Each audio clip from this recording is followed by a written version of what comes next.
from the Ford Sports Desk, KOMU8 Sports. Hello, everyone. If you only watched the first quarter of Missouri's football game against Murray State this weekend, you probably thought the Tigers were on the verge of a major upset. The Missouri players credited their slow start to first game nerves and an unfamiliar opponent, but head coach Gary Pinkel made it clear that this week's opponent, the team he previously coached, the Toledo Rockets, are not a team you can start slow against. They have two all-conference players returning at running back and receiver.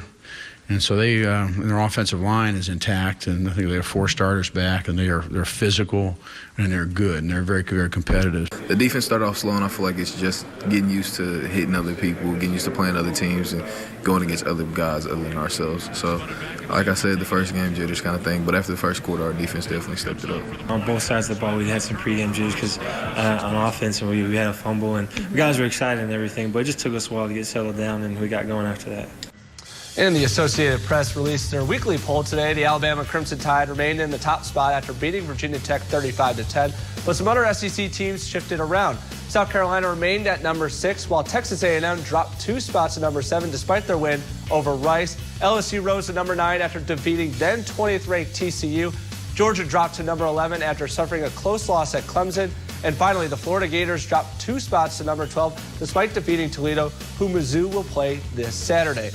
And shifting to baseball now, former Mizzou Tiger Max Scherzer has had a season to remember, dominating baseball. Tonight, he looked to achieve what only one pitcher has accomplished. Start a season 20-1. That pitcher, Roger Clemens. Where did Roger Clemens start his career? Boston, which is where the top 2 teams in the American League met tonight. Scherzer wastes no time on the mound. His first 3 pitches all strikes as he gets Shane Victorino swinging for the first out of the game, still in the first, and Scherzer blazes one by all-star Dustin Pedroia to retire the side.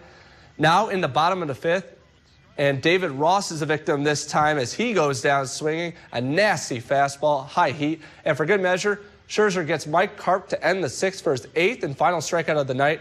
Through 7 innings of work, Scherzer would only give up 2 runs. However, in the 5th inning, Boston would get to him. A Will Middlebrooks 2-run single. That brings in Johnny Gomes and Scott Drew. 2 runs would be all the Sox would need as Scherzer gets the loss as Boston holds on to win 2-1.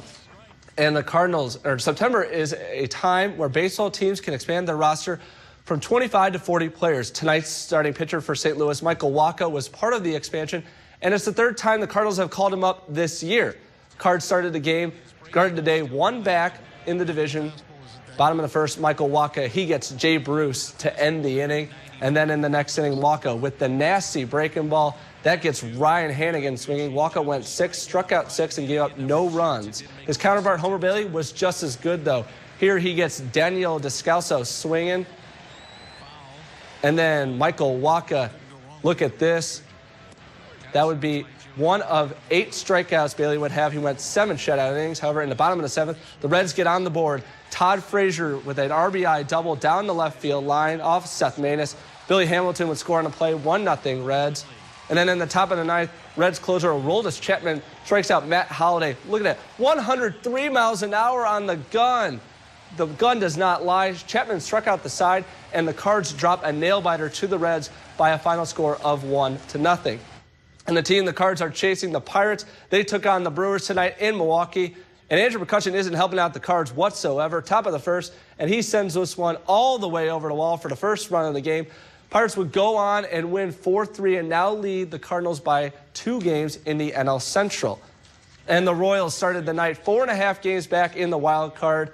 And bottom of the 1st, Alex Gordon hits the first pitch he sees into the seats and right.